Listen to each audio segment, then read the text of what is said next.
गावच्या गव्हर्नमेंट हॉस्पिटलसाठी किंवा तिथे काम करणाऱ्या 24/7 उपलब्ध असणाऱ्या कर्मचाऱ्यांसाठी क्वार्टर्सच्या बांधकामाचं भूमिपूजन, पितृतुल्य असे दादा आणि काम कसं करावं, how to get the work done, हे ज्यांच्याकडनं आम्ही शिकलो अशा ताई, व्यासपीठावरील सर्व मान्यवर, उपस्थित असणारे सर्व आजी माजी पदाधिकारी, आमच्या नानांच्या वयाचे काही वृद्ध गृहस्थ असतील जे आमचे नेहमीचे पेशंट आहेत आणि सांगतात की मी नानांना काल भेटलो, म्हणजे आमच्यावर तो एक वेगळा दबाव असतो, हे आता काय घरी जाऊन सांगितलं माहित नाही.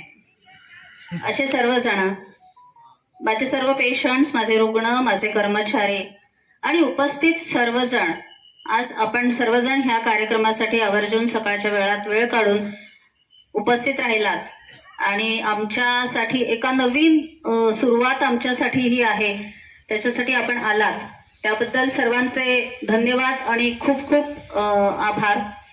ग्रामीण रुग्णालयामध्ये मी 2000 साली इथे 6-7 महिने काम केलेलं आहे आणि ते क्वार्टर पाडताना मी त्याचे फोटो पण काढले की जिथे मी माझे दिवस काढले की म्हणजे तेव्हा मुलं नव्हती, पण मी आणि स्वतः डॉक्टरांनी आम्ही सिमेंट आणून वगैरे ते क्वार्टर नीट करून मग आम्ही राहिलो. गंगाई आमच्या बरोबर होत्या ताई तेव्हा, आणि भिंत अर्धी होती, त्या अर्ध्या भिंतीच्या पलीकडनं पद्मश्री साहेब तिकडनं दर बुधवारी गंगाईंसाठी खाऊची जी पिशवी देतात ती मला अजूनही ती माझ्या स्मरणामध्ये आहे.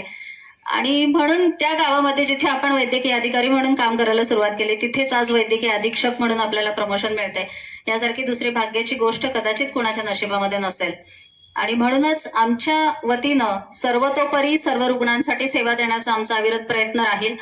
1-2च गोष्टी आहेत की ज्या उद्धृत करायच्या आहेत की आपल्याकडे एनसीडी, डायबिटीस, ब्लड प्रेशर हे जे काही आजार आहेत त्याच्यासाठीच्या सर्व तपासण्या आपल्याकडे मोफत उपलब्ध आहेत. टीबीची औषधं असतील, लेप्रसीची औषधं असतील तर ही सुद्धा आपल्याकडे संपूर्णपणे मोफत उपलब्ध आहेत.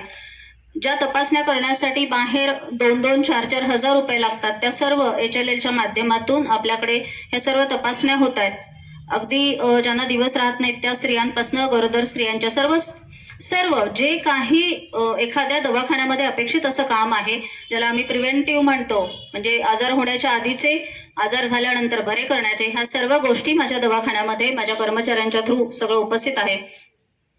आणि ह्या सर्व गोष्टी करत असताना तुमची सर्वांची जी आम्हाला साथ आहे त्यासाठी पुन्हा एकदा धन्यवाद आणि सर्वांचे पुनश्च आभार.